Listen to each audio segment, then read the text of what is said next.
Bab 51, kamu perhatian sekali pada kakak iparmu, kamu menyukainya. Orang tua itu sangat marah sampai tidak bisa berkata-kata.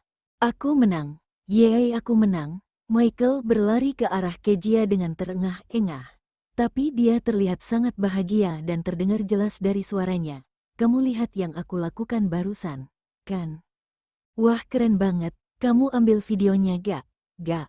Kezia membelai rambutnya, tapi ekspresinya tidak berubah seolah-olah orang yang baru bertepuk tangan untuk Michael bukanlah dirinya.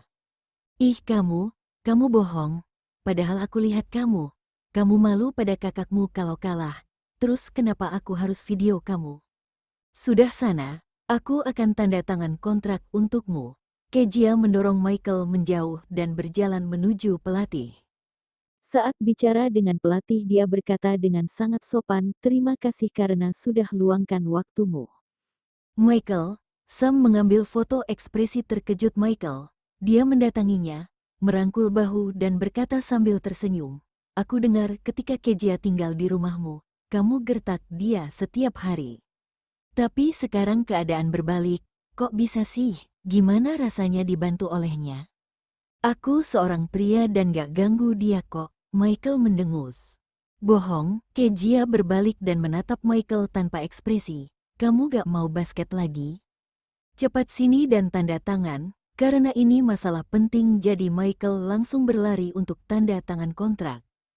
Pelatih memberitahu para siswa dan wali mereka bahwa ada sebuah mobil dikirim untuk jemput mereka ke tempat latihan. Setelah mengobrol sebentar pelatih membawa mereka pergi. Orang tua juga pergi bersama anak-anak mereka.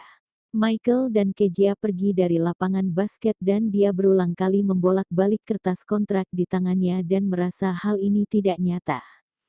Sebenarnya ketika Kezia tidak menjawab telepon di sore hari, Michael berniat menelepon Sunny dan meminta bantuannya. Tapi Sunny menolak dengan halus karena dia sedang dirawat di rumah sakit dan tidak bisa membantu. Dia juga mengatakan, Michael, dengarkan kakakmu dan jangan buat dia marah. Saat sedang putus asa, ternyata Kezia tetap datang dan membantunya. Kezia tidak hanya membantunya memberi pelajaran kepada orang tua itu, tapi juga sangat membelanya. Dia menyuruhnya untuk tidak takut pada Alex dan berkata, bermainlah dengan baik. Michael mendongak untuk menatap Kezia yang ada di depannya. Hari sudah mulai gelap dan matahari akan terbenam, tapi Kezia di matanya sangat bersinar dan menawan. seolah-olah Kezia adalah penyelamatnya. Michael memasukkan kontrak itu ke dalam tas sekolahnya, berjalan cepat berjalan di samping Kezia. Kakak ipar, kamu cocok banget pakai baju itu hari ini. Tubuhmu bagus banget, seorang supermodel aja akan minder di depanmu. Kezia menoleh dan melihat tatapan tulus bocah itu dan merasa sekujur tubuhnya merinding. Kezia menggosok lengannya, aku bukan kakak iparmu lagi dan panggil aku kakak. Oke kak, Michael langsung mengubah kata-katanya. Kezia sudah sangat membantunya dan kalau bisa memanggilnya Dewi Penolong, maka Michael akan memanggilnya dengan sebutan itu. Di depan mobil Michael langsung melangkah untuk membuka pintu belakang. Kok masuklah, hati-hati jangan sampai kepala kamu terbentur. Kezia merasa tidak nyaman dan langsung masuk ke dalam mobil. Kamu mau ngapain? Sam datang, mendorong remaja itu dan berkata dengan semangat, kamu perhatian banget sih sama kakak ipar. Kamu menyukainya. Kak Sam, kamu mikirin apa? Aku itu baru 16 tahun. Oh gitu. Sam menjentikkan abu rokoknya dan bercanda, kamu masih muda, energi dan lebih baik dari kakakmu. Kamu juga orang yang ramah dan semangat. Mungkin Kezia akan menyukaimu. Wajah Michael memerah karena ejekannya dan tidak bisa menjawab, lalu langsung masuk ke kursi penumpang. Saat mereka bicara, Kezia sedang menurunkan jendela mobil untuk menghirup udara segar dan kebetulan mendengar percakapan mereka, juga melihat Michael yang kewalahan karena perkataan Sam. Kezia sulit percaya kalau pria dingin dan suka menyendiri seperti Alex bisa punya sahabat seperti Sam. Sangat mengejutkan, Kezia menggosok pelipisnya karena kepalanya sakit, mengeluarkan ponsel untuk melihat sesuatu dan menemukan beberapa chat baru, dan salah satunya pengirim tanpa nama. Kejia bertanya-tanya siapa orang ini dan kenapa tidak ada memberikan catatan. Setelah mengklik itu dia melihat sekilas bahwa ada orang yang mentransfernya dan kaget. Hari itu ketika dia menunggu pria yang memakai nama Al membalas pesannya, Kejia sepertinya sedang sibuk dan lupa menghapusnya.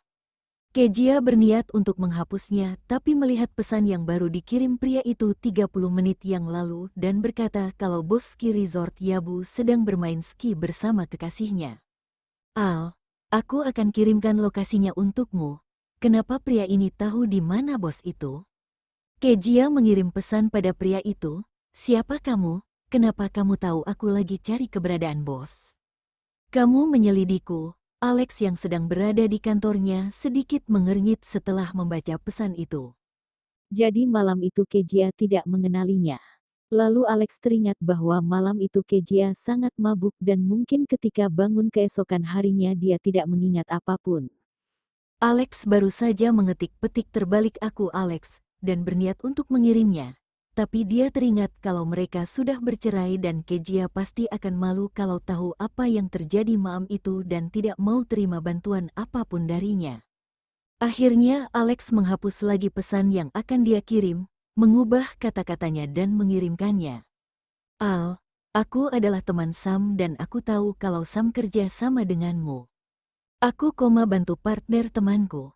Kebetulan temanku pergi ke resort Yabu dan mengatakan itu padaku. Terakhir kali kamu kasih banyak uang dan anggap aja ini informasi gratis dariku. Kejia membaca pesan dari pria itu dengan hati-hati dan menghilangkan kecurigaannya. Ternyata pria itu adalah teman Sam. Kejia menjawab terima kasih lalu mendongak untuk melihat Sam yang sedang mengemudi, tatapannya penuh dengan kebingungan. Teman Sam, tapi kenapa malam itu bisa bersamanya? Dan sangat kebetulan Kejia jatuh ke dalam pelukan pria itu. Sepertinya Sam menyadari kalau Kejia memperhatikannya, jadi dia berhenti bicara dengan Michael dan meliriknya dari kaca spion. Nona Wine, tatapanmu seram banget sih, perkataanku buat kamu tersentuh. Perkataan apa? Michael langsung bertanya, kamu bilang apa sampai dia tersentuh? Penasaran ya? Sam mengangkat alisnya dan berkata, saat aku baru datang, Kejia kasih tahu kalau aku lebih ganteng dari kakakmu dan kamu loh. Hei Sam, Kejia tidak tahan lagi. Kalau kamu gak mau nyetir, aku saja yang nyetir. Sam mendecakkan lidah, tidak menyelesaikan kalimatnya dan bicara pada Michael. Katanya kalau terlalu lama bersama maka sifatnya jadi mirip. Nona Winnie udah bersama kakakmu selama 6 tahun, dan sifatnya mulai seperti kakakmu, ya kan? Michael memikirkannya dan mengangguk, iya benar. Kejia benar-benar ingin mengambil selotip untuk menutup mulut Sam. Bab 52. Kakak ipar bilang kamu lebih cepat mati kalau banyak merokok. Michael menghabiskan banyak uang mengajak Kejia dan Sam makan malam. Lalu dia kembali ke rumah keluarga Carson dengan berjalan kaki. Dia sudah menandatangani kontrak pelatihan percobaan. Selain itu Sam dan Kejia juga akan merahasiakan hal ini. Setelah pelatihan percobaan, dia akan secara resmi masuk ke tim basket nasional dan saat itu kalau Alex mencarinya untuk membahas masalah ini, dia tidak akan takut. Michael sedang menyanyikan lagu lalu melepaskan sepatu sebelum masuk ke ruang tamu. Di ruang tamu, Michael terkejut ketika melihat Alex sedang duduk di sofa, merokok dan memakai baju rumah, dia terlihat santai. Halo kakak. Michael yang kaget menyapanya dengan gugup, kok sudah pulang? Bukannya Kak Suni masih di rumah sakit, kamu gak temani dia? Alex meliriknya, kamu udah makan? Ya, kemarilah. Alex mengetuk rokok di tepi asbak, ayo bicara. Michael bergidik dan ketakutan saat mendengar ini. Sial, apakah Kejia memberitahu kakaknya kalau dia ingin ikut pelatihan percobaan? Michael memeluk tas sekolahnya, berjalan dengan gemetar, duduk di sofa sebelah Alex dan tubuhnya menegang. Kak, ini semua salahku. Dia berniat untuk mengakui kesalahannya dan meminta maaf lebih dulu. Mungkin saja dia akan diberi hukuman untuk berlutut. Tapi yang penting jangan sampai Alex tahu sesuatu dan menyalahkan Kejia. Kalau mau main basket, gak apa-apa, tapi Alex menginterupsi perkataannya. Michael membeku dan menatap kakaknya dengan bingung dan mengira kalau salah dengar. Kok, kamu izinkan aku main basket? Iya, kamu boleh main basket, Alex berkata dengan ringan. Kamu bisa lakukan apapun yang kamu suka dan aku gak akan halangi kamu dan main basket. Aku akan bicarakan dengan ibu. Ketika dia pulang, dia terus melihat video yang dikirimkan Sam dan memikirkan perkataan Kejia untuk waktu yang lama. Kemudian akhirnya Alex menyadari sesuatu. Dia sudah terlibat bisnis keluarga ketika masih kuliah karena dia berbakat dan menyukainya. Tapi Michael tidak menyukai bisnis dan tidak mau terlibat. Barusan dia menelepon pelatih yang pergi ke sekolah hari ini dan Alex bisa melihat kalau pelatih itu menyukai kemampuan Michael, terus memuji bakatnya dan berkata kalau dia punya potensi yang sangat baik dan akan sukses di bidang olahraga. Kalau Michael tidak ingin terlibat dalam bisnis keluarga, maka Alex tidak boleh memaksanya dan membuat adiknya membencinya. Dia juga tidak ingin membuat Michael kehilangan bakatnya bermain basket. Benarkah? Mata Michael berbinar, dia sangat kaget dan tidak percaya kakak kamu yang terbaik. Jangan khawatir, aku gak akan kecewakan kamu dan akan masuk tim nasional. Aku juga akan dapatkan banyak piala. Alex berkata, kamu sudah pilih jalan yang kamu mau, maka kamu harus lakukan yang terbaik. Jangan permalukan dirimu sendiri atau keluarga Carson. Iya. Michael mengangguk menyerahkan buah dan air untuk kakaknya. Kak, hari ini kamu dapat proyek bagus ya. Hari ini kamu baik banget. Emangnya sebelumnya aku seperti apa di matamu? Alex menatapnya sambil tersenyum, kakak yang galak. Michael menggaruk kepalanya dan berbisik, gak kok, cuma dulu aku merasa kayak pegawaimu. Selalu lakukan sesuatu sesuai perintahmu dan aku selalu gemetar ketakutan kalau kamu lagi bicara. Senyum di wajah Alex menghilang, terdiam sejenak lalu berkata, karena hari ini ada seorang wanita yang mengajariku sesuatu. Sampai sekarang Alex mengira dia mengerti segalanya tapi setelah mendengar perkataan Kejia, dia menyadari kalau dirinya tidak pernah peduli dengan keinginan Michael.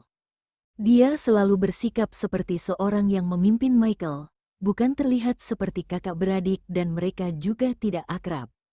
Wah, wanita hebat mana yang berani mengajarimu, Kak? Michael bertanya dengan heran. Mantan dosenmu, Alex tidak menjawab dan bertanya dengan santai. Kamu dan Kejia makan malam apa? Makan hotpot daging yang enak banget. Aku makan 4 piring daging sapi berlemak sendirian. Michael mengoceh tentang makan malam ini dan menyadari sesuatu. Kak, aku harus kerjakan tugas. Kak, aku ke atas dulu ya. Michael pergi sambil membawa tas sekolahnya. Setelah naik ke atas, dia berbalik dan berteriak. Kak, jangan kebanyakan rokok. Kakak ipar bilang kalau terlalu banyak rokok, kamu bisa mati lebih cepat. Alex menatapnya dengan dingin, membuat Michael ketakutan dan langsung melarikan diri. Alex menatap rokok yang sisa setengah di tangannya, samar-samar teringat malam itu ketika dia baru selesai merokok dan berciuman dengan Kejia. Mengingat hal ini membuat bagian bawahnya menegang. Dia tidak tertarik lagi untuk merokok dan membuangnya ke asbak. Kejia menelepon untuk bertanya pada Hito kapan mereka berdua terbang ke San Bruno, dan mereka akan pergi tanggal 26 Januari. Resort Yabu terletak di bagian paling utara San Bruno. Tempat ini adalah resort ski terbesar dan setiap tahun setelah musim dingin, para turis akan datang ke sini untuk bermain ski. Di luar bandara, ada banyak mobil yang menuju resort. Saat berada di mobil dan menuju resort, Kejia mengagumi pemandangan bersalju di luar dan bertanya pada Hito. Mereka main ski di luar dengan suhu minus 10 derajat, apakah gak dingin? Kalau pakai peralatan ski, tentu saja enggak kedinginan. Hito tahu kalau Kejia belum pernah bermain olahraga seperti ini, jadi dia bertanya. Aku pernah juara ski nasional, kenapa? Kamu mau aku jadi guru untuk ajari kamu? Kejia memutar matanya, kita di sini untuk bahas bisnis dan bukan untuk main. Oh, ya, bicara bisnis itu paling penting dan aku gak penting. Hito menghela nafas, bos itu merahasiakan keberadaannya, Dari mana kamu bisa dapat informasi tentang dia? Pokoknya aku tahu kalau dia ada di sini, jangan banyak tanya. Kejia menoleh untuk melihat keluar jendela dan mengabaikannya. Dia tidak mungkin memberitahunya kalau dapat informasi itu dari pria kencan semalamnya, kan? Setelah tiba di resort, Kejia dan Hito pergi ke hotel untuk check-in. Dia masih mencoba untuk cari kesempatan bicara dengan bos. Kebetulan dia kembali dari bermain ski bersama teman-temannya dan Kejia bertemu dengan mereka. Aku akan bicara sama bos. Kejia melangkah maju dan menyapa pria di depannya. Halo, aku Kejia Wine, Presidir Grup Sky. Setelah Kejia mendapatkan informasi, dia juga memeriksa latar belakang Titus, bos grup Bosowa. Dia tahu karena dulu ayahnya juga seorang pengusaha dan menghasilkan banyak uang dari bisnisnya sendiri. Tapi karena permasalahan ayahnya, dia lebih memilih hidup susah dan bangkrut, daripada harus hidup dengan bantuan ayahnya. Ini hal bagus karena memberinya kesempatan. Aku tahu kalau kamu adalah Presidir Grup Sky yang baru. Titus bersalaman dengan Kejia dan tersenyum tipis, kebetulan sekali kita bertemu di sini. Bukan kebetulan aku datang ke sini khusus untuk menemuimu. Kejia tahu kalau pria itu bukan orang bodoh dan dia tidak mau berbohong. Aku lihat kamu baru selesai bermain ski, setelah kamu selesai istirahat, bolehkah aku minta waktumu 10 menit? Aku mau bicara denganmu. Titus berkata, oke, aku akan hubungi kamu setelah istirahat, bye. Setelah itu Titus pergi bersama teman-temannya. Dia gak minta nomor kamu dan gimana caranya hubungi kamu. Hito mengeluh di samping. Kenapa kita gak ikuti dia sekarang dan paksa dia untuk mengobrol? Cepat atau lambat juga Grup Sky akan mengakui sisi perusahaannya. Emangnya kamu pikir semua orang bodoh kayak kamu? Kejia berkata dengan kesal, mungkin dia punya nomor perusahaan kita. Hito mencibir. Setelah itu keesokan harinya Kejia belum juga dihubungi oleh Titus. Hito menyindirnya, tuh baby lihat kan, sudah kubilang dia gak akan peduli padamu dan kamu gak percaya. Gimana sekarang? Sudah percaya? Jangan berisik, kata Kejia. Barusan aku tanya ke resepsionis kalau dia sedang pergi ke resort ski dengan temannya. Hito merangkul bahu Kejia dan berjalan keluar. Ayo, kita pergi ke resort ski untuk menemukannya. Resort ski ini luas banget, kamu yakin bisa temukan dia? Kalau gak bisa, ayo kita main. Mereka pergi dari hotel, lalu di saat yang sama pintu lift sebelahnya terbuka dan ada seorang pria juga wanita berjalan keluar. Bab 53. Kamu takut pacarmu direbut. Suni memegang lengan pria itu, tersenyum manis dan berkata dengan gembira, aku sudah koma sangat lama dan gak bisa main ski lagi. Jadi saat kita sampai di resort ski, kamu harus ajarin aku ya. Alex melirik kakinya, mengerutkan kening dan bertanya, kakimu baik-baik Solo? Cuma cedera kecil, aku juga udah terlalu lama di rumah sakit dan udah sembuh. Suni tersenyum dan memegang lengannya dengan erat. Kamu jarang punya waktu untuk pergi denganku dan sekarang aku mau kita bersenang-senang. Oke, pria itu menjawab dengan acuh tak acuh. Setelah Suni keluar dari rumah sakit, dia berkata ingin pergi liburan dan bersenang-senang. Kebetulan Alex juga sedang tidak sibuk dan bisa menemaninya. Tapi dia tidak menyangka kalau mereka akan pergi ke resort Yabu. Mungkin saja Kejia juga akan datang ke sini karena terakhir kali Alex memberinya informasi bahwa Titus ada di sini. Setelah masuk resort ski, Kejia dan Hito pergi ke toko untuk menyewa satu set lengkap peralatan ski dan pergi ke ruang ganti. Pakaian dan sepatu ski agak kebesaran, tapi Kejia cepat terbiasa. Setelah turun dari lereng, dia menemukan bahwa ada banyak tamu di setiap jalur ski. Dia melihat sekeliling dan semua orang memakai pakaian ski, semuanya terlihat hampir sama. Setelah melewati beberapa jalur ski, Kejia agak lelah dan matanya juga sakit. Resort ski ini luas banget. Hito, kamu ada lihat di mana bos Titus berada? Kejia menunggu cukup lama dan tidak mendengar ada jawaban. Jadi dia berbalik dan menyadari kalau tidak ada seorang pun di belakangnya. Baby, cari aku ya. Hito meluncur menuruni lereng yang tinggi, meluncur dengan indah dan berhenti di depan Kejia. Kejia sangat kesal sehingga tidak bisa berkata-kata. Aku minta kamu bantu cari orang, kamu malah main ski? Ada sangat banyak orang di sini dan mereka ada di mana-mana, cari hantu aja sulit. Hito mengambil papan ski dan menariknya. Ayo baby, aku akan ajari kamu main ski. Kalau aku yang latih kamu, kamu pasti jadi ahli ski. Kejia melihat sekeliling resort ski yang luas dan memang ada banyak orang, akhirnya dia menyerah. Hito menarik Kejia ke jalur salju utama. Ini jalur salju utama, cocok untuk pemula karena tidak terlalu curam. Kalau kamu sudah terbiasa bermain ski, kamu bisa meluncur dengan nyaman. Kita akan pergi ke jalur salju tengah yang lebih miring. Pantas saja cuma ada sedikit orang di sini, ternyata ini jalur pemula. Kejia mengerti dan secara tidak sengaja melihat dua orang yang masuk ke jalur salju. Kebetulan sekali mereka bertemu di sini, tatapan Suni sempat berubah dingin saat melihat Kejia, tapi langsung menyapanya sambil tersenyum. Wah Nona Winnie, kebetulan sekali, aku bisa bertemu kamu dan pacarmu di sini. Nona Okano, kita gak terlalu mengenal jadi gak perlu paksa diri untuk menyapa kami. Hito berkata dengan malas, kenapa kamu gak bertingkah seperti anak manja kepada pacarmu dan minta dia beli resort ini, lalu larang kami datang ke sini supaya kita gak bertemu. Suni mengerucutkan bibir merahnya, Tuan Caesar. Kayaknya aku gak menyinggung kamu deh. Kamu agak keterlaluan, kamu sudah lupa apa yang terjadi di klub Black Room? Hito menghela nafas, aku tahu kamu cinta banget Tuan Carson dan takut kekasihmu direbut sampai gak ingat hal lain.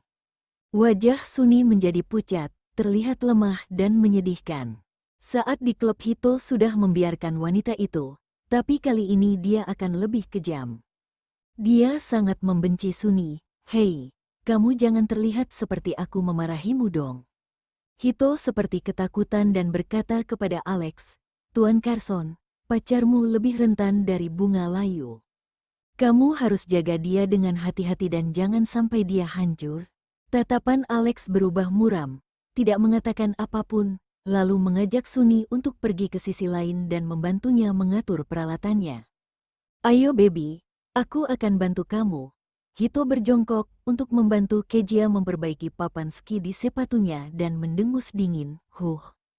Wanita jahat tapi pura-pura jadi korban. Kejia tidak bisa menahan senyum saat mendengar perkataannya.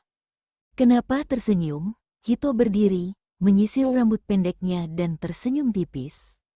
Aku ganteng ya, kenapa gak bilang sih, aku bisa buat kamu lebih bahagia. Diam, Kejia melemparkan bola salju ke arahnya. Jangan paksa aku tampar kamu ya. Hito sudah dipukul 2 kali oleh Kejia, jadi dia tidak mau bercanda lagi dan bersikap serius. Dia dengan hati-hati membantunya berdiri supaya terbiasa dengan papan ski. Suni tidak jauh dari mereka dan bisa mendengar percakapan mereka, menatap dingin dan berbisik. Padahal ada orang lain di sini, tapi mereka tetap saling merayu. Gak tahu malu banget sih, Alex melirik ke arah Kejia dan mengerutkan kening. Dia mengira Kejia akan datang ke sini untuk bicarakan bisnis, tapi ternyata sedang saling merayu, bersenang-senang dan bermain ski dengan Hito. Gak usah pikirin mereka, Alex berkata dengan serius dan entah kenapa aura tubuhnya berubah menjadi dingin. Suni merasa gelisah, menatap pria itu dan melihat kalau ekspresi pria itu biasa saja. Seolah-olah pria itu tidak merasakan emosi apapun dan hanya imajinasi Suni. Kejia baru bermain ski dan tidak mengerti apapun, setelah Hito mengajarinya cara meluncur dan perlahan mulai meluncur. Baru saja meluncur sebentar, tubuhnya miring dan terjatuh ke salju. Hito mencibir, baby bodoh banget sih, kayak gini aja jatuh. Tubuhmu belum bisa cari keseimbangan ya. Diam, Kejia melihat kalau Suni di sebelahnya mahir dan bisa meluncur dengan mudah. Dia menjadi ibih kesal, menggertakkan gigi, berusaha berdiri dan terus belajar. Setelah jatuh berkali-kali akhirnya Kejia mulai terbiasa dan bisa meluncur dengan leluasa di jalur salju. Sekarang dia bisa mengerti perasaan gembira yang dirasakan orang lain ketika bermain ski dan akhirnya dia terus fokus bermain ski. Sore hari di resort ski, Kejia dan Hito pergi ke lereng tengah. Ada banyak orang di sini dan ramai. Hito tidak lagi mengajari Kejia. Jadi dia memperbaiki papan skinya sendiri dan mengikutinya menuruni lereng. Hito terus mengajak Kejia bicara untuk mengalihkan perhatiannya. "Baby, kamu dan kakek harus pergi ke rumahku untuk makan malam tahun baru," kata Hito. "Lusa kemarin ibuku telepon dan mau ketemu denganmu." Setelah menikah Kejia selalu menghabiskan malam tahun baru bersama keluarga Alex dan tahun ini mereka bercerai. Tapi Kejia tidak langsung menyetujuinya. "Kita bahas ini nanti ya." Dia tahu kalau Hito merasa kasihan padanya, tapi dia masih punya kakek dan tidak mau pergi ke rumah orang lain untuk merusak suasana. Mungkin kakeknya juga tidak mau. Hito menghela nafas dan berkata, "Emangnya kamu gak mau ketemu pacarmu yang ganteng ini?" "Pacar palsu," kata Kejia dengan marah. Dia tidak ingin bicara dengan Hito lagi. Menggerakkan tongkat ski di tangannya, ingin meninggalkan Hito. Sebelum meluncur beberapa meter, Kejia mendengar suara papan ski meluncur di belakangnya. Sebelum sempat bereaksi, seketika punggungnya terasa sakit karena terkena seseorang. Dia tidak bisa mengendalikan diri dan terpeleset menuruni lereng. Kejia, Hito panik dan langsung mengejarnya. Ada seorang pria yang meluncur turun di samping dan mendekatinya, mengulurkan tangan untuk menariknya dan memeluk pinggangnya. Pria itu berkata dengan serius, "Tunggu, jangan lepaskan." Kejia panik dan ketika mendengar suara pria itu, dia langsung memeluk pinggang pria itu dengan erat. Alex dengan mudah mengendalikan papan seluncurnya untuk menuruni lereng. Meskipun dia membawa satu orang bersamanya, dia sama sekali tidak kesulitan bahkan dengan cepat sampai di dasar lereng dan berdiri tegap. "Nona Wine, ini aku." Saat melihat wanita itu belum melepaskan, Alex berkata, "Apo? Kamu masih mau peluk aku?" "Alex." Setelah mengenali suara pria itu, Kejia langsung melepaskan tangannya dan menjauh. Dia melepas helmnya dan berkata dengan tenang, "Maaf, aku kira kamu pacarku, makanya aku terus peluk kamu." "Makasih Tuan Carson." Bab 54. Angsanya lucu dan buat kamu terlihat mudah didekati. Saat mendengar ini ekspresi Alex berubah muram. Hito meluncur turun dengan cepat dan menghampiri Kejia. "Baby, kamu gak apa-apa?" "Iya, aku gak apa-apa kok." "Baguslah." Hito menghela nafas lega. Dengan kesal berteriak pada seseorang di lereng, "Nona Okano, cepat dong." Setelah Suni meluncur turun, Hito berkata dengan kesal, "Jangan kira aku gak lihat barusan kalau kamu yang nabrak Kejia. Aku pakai helm jadi gak bisa lihat dengan jelas." Suni menggigit bibirnya dan meminta maaf pada Kejia. "Nona Wine, maaf, aku menabrakmu. Kejia ada di depanmu dan bukan samping. Kalau kamu gak bisa lihat, itu berarti kamu buta." Hito melambaikan tangannya di depan Suni. "Nona Okano, kamu beneran buta? Gimana kalau aku cari dokter untuk menyembuhkanmu?" "Cukup," Alex berkata dengan kesal. "Barusan aku udah selamatkan Nona Wine dan Suni juga sudah minta maaf." Hito mencibir, "Tuan Carson, kamu tahu kalau tingkat kemiringan lereng ini tinggi dan Kejia adalah pemula. Tapi Suni mengenainya seperti itu. Kalau tidak ada yang selamatkan dia, dia pasti akan patah tulang atau mati. Jadi kamu pikir Suni mencoba membunuh pacarmu?" "Hito, sudah cukup." Mata Suni memerah karena marah dan suaranya bergetar. "Aku beneran gak terlalu lihat jelas. Kalau kamu begitu kesal, aku akan meluncur sekarang, biarkan Nona Wine tabrak aku." "Oke," Hito setuju. "Cepat, biarkan Kejia tabrak kamu dan aku akan menyelamatkanmu, supaya kita seimbang." Suni bersandar pada Alex, dia terlihat lebih rapuh dan menyedihkan. Saat melihat ekspresi murung Alex, sepertinya dia kesal dengan Hito, jadi Kejia menarik Hito pergi. "Ayo, kita pergi." "Aku gak mau pergi." Hito sangat marah. kamu sampai bercerai dengan Alex dan pacarnya mengganggumu, tapi kamu tetap akan diam saja. Kejia mendekatinya dan berbisik, informasi akuisisi Bosowa, aku dapat dari Sam. Sam berteman akrab dengan Alex dan bagaimana kalau sebenarnya Alex yang meminta Sam untuk melakukan hal ini, tapi tidak mau kelihatan kalau dia yang membantu Kejia. Kejia juga tidak akan membiarkan Suni pergi begitu saja, tapi dia tidak mau Alex ikut campur dan menghalangi dirinya. Mendengar itu Hito hanya mendengus, tidak peduli pada Suni lagi. Tapi sebelum pergi dia berbalik dan memberi mereka jari tengah. Suni sangat marah. Dia belum pernah melihat pria yang sangat kejam seperti Hito. Suni melihat wajah pria itu dan berbisik, aku cuma fokus main ski dan gak lihat Nona Winnie. Aku udah minta maaf, tapi kenapa Hito galak banget, uhuk. Dia membungkuk, batuk 2 kali dan wajahnya menjadi pucat.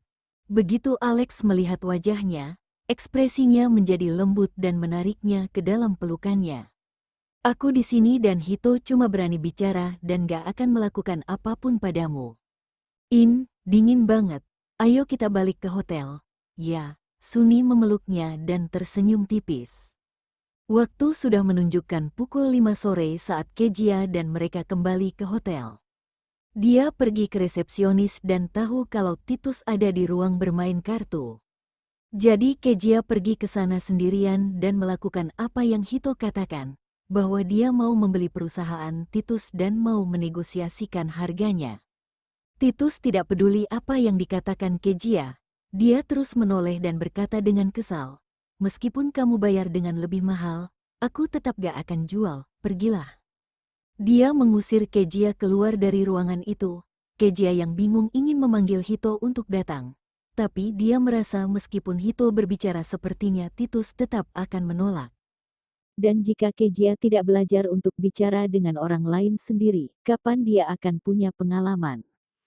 Kejia teringat akan pria itu, membuka aplikasi WeChat, menemukan kontak pria itu dan mengirim pesan.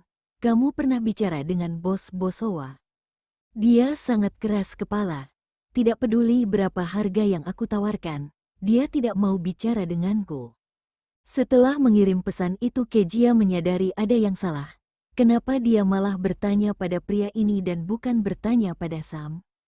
Kejia ingin menghapus pesan itu, tapi ternyata tidak bisa lalu pria itu membalas pesannya. Titus orang yang sombong dan keras kepala. Dia tidak suka perusahaannya direbut dan dikelola oleh orang lain. Dia tidak setuju karena sudah mencari dana untuk menyelamatkan perusahaannya dan pihak lain juga setuju untuk memberinya hak menjalankan perusahaan. Dia punya hubungan yang buruk dengan ayahnya dan mungkin kamu bisa mulai dengan itu. Kejia langsung mengerti perkataan pria itu. Kejia, aku akan coba negosiasi dan berkata kalau aku akan kasih dia hak untuk jalankan perusahaan, tapi aku bisa dapatkan sahamnya atau ancam dia dengan gunakan ayahnya. Pria itu menjawab pintar. Pria itu butuh waktu agak lama untuk membalas pesannya dan isi pesannya pun singkat tapi kalimat itu sangat berarti untuk Kejia. Keterampilan negosiasi yang diajarkan oleh pria itu membuat Kejia sadar dan bahkan tahu bagaimana cara menghindari kerugian saat bernegosiasi dengan bos Bosowa. Kejia, kamu cuma bantu Sam atau punya perusahaan sendiri. Aku merasa kalau kamu tahu banyak hal. Pria itu, perusahaanku kecil. Kejia, kamu gak mau kasih tahu namamu. Oke gak apa-apa deh. Aku gak akan hapus nomormu, kamu juga kan. Kamu teman yang baik dan pintar, aku butuh kamu untuk mengajariku. Aku gak mau buang-buang waktumu. Kedepannya kalau aku bertanya, kamu boleh kasih tarif ya. Di kamar hotel Alex kesal setelah membaca beberapa chat Kejia. Karena wanita itu membantu Michael, jadi dia berniat untuk memberinya sedikit informasi tapi wanita ini terus bersikap seperti ini. Setelah beberapa saat Alex menjawab oke. Kejia, kamu pintar banget dan baik, kamu juga lucu kayak avatarmu. Alex mengerutkan kening, keluar dari room chat mereka dan menelepon asisten Tama. Tuan Carson, ada apa? Asisten Tama langsung menjawab teleponnya. Aku pakai akun WeChat yang sebelumnya kamu buat. Alex mengerutkan kening, ada banyak avatar yang bisa dipilih, kenapa kamu pilih avatar angsa? Asisten Tama berkata dengan sopan, angsanya terlihat lucu dan membuat kamu terlihat mudah didekati. Alex terdiam. Tuan Carson, kamu pakai akun ini sudah cukup lama. Tapi kenapa kamu baru bertanya soal avatarnya? Mau ganti? Asisten Tama tahu kalau secara tidak langsung hal ini benar. Kalau kamu gak bisa ganti avatar, aku akan ajari kamu sekarang. Gak perlu, Alex langsung mengakhiri panggilan. Saat makan malam, Kejia dan Hito pergi ke meja bos Bosowa. Kejia duduk di seberangnya dan tersenyum tipis. Tuan Titus, aku lihat masih ada tempat kosong. Apakah aku dan temanku boleh makan malam bersamamu? Titus hanya menundukkan kepala dan makan, mengabaikan Kejia. Aku tahu kalau Bosowa didirikan olehmu dan kamu menganggapnya seperti anak sendiri. Kejia melipat tangannya di atas meja dan berkata dengan tenang, setelah grup Sky akuisisi dengan Bosowa, aku janji kamu yang akan pegang kendali. Aku gak akan ikut campur untuk mengatur Bosowa. Mendengar ini akhirnya Titus mendongak dan meliriknya, siapa yang ajarin kamu negosiasi kayak gini? Mantan suami kamu, Kejia tertegun. Titus berbicara sambil memegang sumpit dan berkata dengan ekspresi khawatir, mantan suami kamu juga menginginkan perusahaanku. Dia sudah kirim eksekutif tinggi untuk ajak aku makan malam berulang kali, dan terus ajak aku negosiasi. Aku bosan dan pergi ke sini untuk bermain ski. Tapi ternyata bertemu denganmu, aku dan Tuan Carson sudah lama cerai, jadi yang kasih tahu soal ini adalah temanku. Kejia menjelaskan dan tetap merasa curiga. Titus mengatakan kalau Alex yang mengajarinya, tapi sebenarnya pria itu yang mengajarkannya. Kalau ini benar, itu berarti pria malam itu adalah Alex. Bab 55. Berhasil mengakuisisi. Hito berdiri untuk menuangkan segelas wine untuk Titus. Tuan Titus bercanda ya. Waktu mereka cerai aja mantan suaminya gak kasih dia apapun dan petit banget. Jadi mana mungkin pria itu yang melakukan itu untuk bantu Kejia? Kamu gak dapat apapun? Titus menatap Kejia dengan heran. Gak. Pria itu gak kasih uang bahkan mobil saja tidak. Jadi apakah Tuan Titus akan merasa kasihan pada Kejia dan menjual Bosowa pada kami? Kata Hito sambil merangkul bahu Kejia. Kejia melepaskan tangannya. Tuan Titus, jangan dengarkan omong kosongnya. Aku emang gak menginginkan apapun. Titus tidak mengambil gelas itu. Hendak bicara tapi tidak jauh darinya ada sepasang kekasih yang datang sambil bergandengan tangan. Tuan Titus, ternyata kamu di sini. Wah, ternyata Nona Wine dan Tuan Caesar juga ada di sini. Kebetulan sekali. Sapa Suni dengan senyum manis. Hito meregangkan punggungnya. Sayangnya aku sama sekali gak mau bertemu denganmu. Ekspresi Suni sempat berubah muram tapi dia berusaha mengatur ekspresinya. Bicaramu sangat kasar. Hito menaruh tangan di belakang kepala dan memutar kursinya dengan santai. Gak kok, sikapku emang kayak gini di depan orang yang aku benci. Jadi apakah Nona Okano salah satu orang yang aku benci? Kamu? Wajah Suni berubah pucat. Alex memeluknya dan tubuhnya menegang. Kejia melihat ekspresi muram Alex dan menarik tangan Hito. Sudah cukup, jangan lupa apa yang aku bilang tadi selang, jangan khawatir, aku tahu batasan kok. Hito mengangkat bahu. Mereka berdua berbicara dengan akrab dan terlihat sangat serasi. Alex melepaskan Suni dan menatap Titus. Tuan Titus, apa jawabanmu soal akuisisi perusahaan yang aku tawarkan waktu itu? Aku masih mempertimbangkannya. Titus menunjuk Kejia. Mantan istrimu juga mau bel Bosowa dan sedang negosiasi denganku. Syaratnya juga sama denganmu. Aku kira kamu yang kasih dia ide ini. Alex berkata dengan tenang, gak kok, aku emang mau bel perusahaanmu dan aku gak akan menyerah. Saat mendengar ini sudut bibir Kejia berkedut dan keraguan di hatinya benar-benar hilang. Ya, Alex bahkan tidak mau melihatnya dan mana mungkin mau membantunya. Apalagi semua orang juga bisa memikirkan ide ini, jadi Al juga bisa, kan? Alex melihat dari sudut mata bahwa Kejia terlihat sangat lega dan membuatnya mengerutkan kening. Dia sudah menduga kalau Kejia akan mendatangi Titus dan membuat wanita itu ragu soal identitas Al. Jadi Alex sengaja berkata seperti itu untuk menghilangkan keraguannya. Sayang sekali Tuan Carson, aku juga sangat ingin mendapatkan Bosowa. Kejia mendongak dan menatap Alex. Alex tetap tenang dan berkata dengan ringan, "Oke Marl, kita lihat siapa yang akan dipilih Tuan Titus." Tentu saja yang menang grup Sky. Hito menaruh tangannya di bagian belakang kursi Kejia. Suni dengan anggun menaruh rambutnya ke belakang telinga dan tersenyum tipis. Kalau disuruh pilih, tentu saja Alex adalah pilihan terbaik. Grup Sky juga mau bangkrut, jadi bukan pilihan yang baik. Gimana menurutmu Tuan Titus? Kejia menaruh gelas winnya dan ekspresinya berubah muram. Nona Okano, kenapa kamu datang ke sini? Kami sedang negosiasi dan Tuan Titus juga gak bilang akan menolak grup Sky. Sepertinya sikapmu ini gak sopan ya. Itu benar. Hito memandang Alex dan mencibir. Tuan Alex tunangan kamu kayak gak tahu aturan deh. Bahkan berani buat masalah di tempat umum. Kamu gak tahu, kan? Sindiran itu membuat Alex merasa tidak nyaman, meraih tangan Suni. Ayo pergi, Suni menggigit bibirnya. Alex, apakah aku lakukan kesalahan? Bukan kesalahan besar kok, lain kali hati-hati, keduanya berjalan pergi bersama.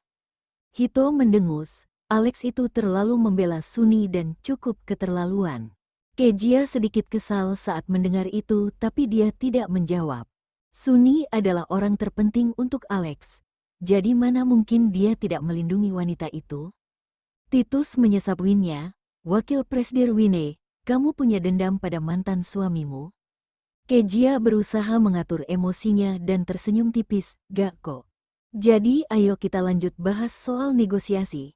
Titus bersandar, apa kamu masih ingat apa yang dikatakan tunangan mantan suamimu barusan? Iya. Kejia mengangguk, dia benar. Kalau soal pilihan, kami emang kalah dengan Tuan Carson, tapi kita juga punya keuntungan yang tidak berbeda dengan perusahaan Carson. Kejia ingat hal yang diberitahukan Al soal Titus di WeChat, senyumannya semakin lebar. Itu hak kamu mau jual pada siapa? Kalau kamu udah kaya lagi, kamu bisa beli kembali Bosowa. Aku juga bisa kasih kamu uang 30% lebih banyak dari harga seharusnya. Tapi kalau kamu jual ke Tuan Carson, apakah kamu bisa beli lagi Bosowa? Meskipun dia hanya jadi ibu rumah tangga selama 6 tahun, tapi dia tahu julukan Alex di dunia bisnis yaitu Raja Bisnis. Dan hampir tidak ada orang yang bisa mengambil kembali sesuatu yang sudah dia miliki. Titus sepertinya sudah terbujuk dan berkata, tawaran sepertimu mana mungkin aku tolak. Lalu dia mengangkat gelasnya, ini maksudnya Titus bersedia menjual perusahaannya pada Kejia. Kejia sangat gembira dan Hito menyenggol lengannya. Lalu Kejia dengan cepat mengambil gelas wine. Setelah bersulang, Titus berkata, "Oh, ya aku punya janji dengan temanku untuk pergi ke pemandian air panas dan gak bisa temani kalian berdua. 2 hari lagi aku akan kembali dan aku akan tanda tangan kontrak pembelian." Oke, Kejia berusaha menahan rasa gembiranya dan menjawab sambil tersenyum. Hito memegang wajah Kejia dan bicara dengan penuh kekaguman, "Baby kamu hebat banget. Kamu tahu, ketika kamu bicara dengan Titus, auramu sangat bersinar dan aku yakin sebentar lagi kamu benar-benar akan jadi lus." Kejia menamparkan tangannya dengan kesal. "Ngomong sih ngomong aja, jangan pegang aku." Hito memegang dadanya dan terlihat sedih. "Baby kamu keterlaluan, kamu benci aku ya? Padahal kita tumbuh bersama, kok kamu benci aku?" Kejia memutar mata ke arahnya dan mengabaikannya. Tiba-tiba ponsel Hito berdering. Hito mengeluarkan ponsel dan meliriknya, "Baby aku keluar dulu ya mau angkat telepon." "Hus," Kejia melambaikan tangannya. Setelah dia pergi Kejia teringat sesuatu, mengeluarkan ponselnya, membuka WeChat dan mengklik avatar angsa putih besar dan berkata, "Terima kasih atas saranmu." "Al, kenapa?" Kejia tersenyum dan langsung membalas. "Kamu bilang Titus adalah orang yang sombong dan arogan. jadi aku sengaja kasih dia hak beli perusahaannya lagi untuk membuatnya tertarik, dan akhirnya dia mau. Titus tidak mau minta uang pada orang tuanya dan tidak punya bosowa, jadi mungkin dia akan butuh waktu yang cukup lama untuk mendapatkan uang 3 kali lipat dari harga jual. Mungkin saat itu grup Sky sudah lebih baik dan bahkan kalau dia tidak beli lagi bosowa, grup Sky juga tidak akan rugi. Al, selamat, Kejia. Makasih ya, kalau bukan saranmu pasti aku gak berhasil secepat ini. Gimana kalau aku ajak kamu makan malam? Begitu mengatakan ini, Kejia merasa menyesal.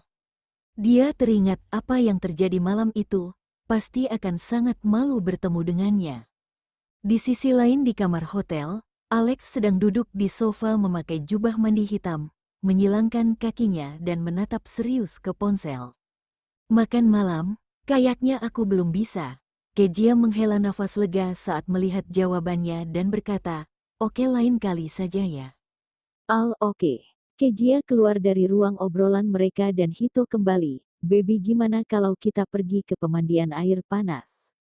Mata Kejia berbinar oke, aku juga udah lama gak berendam. Setelah menikah dengan Alex selama 6 tahun, Kejia melupakan semua hal yang dia sukai dan hampir lupa rasanya berendam di pemandian air panas. Kalau gitu ayo. Hito meraih tangannya dan langsung pergi.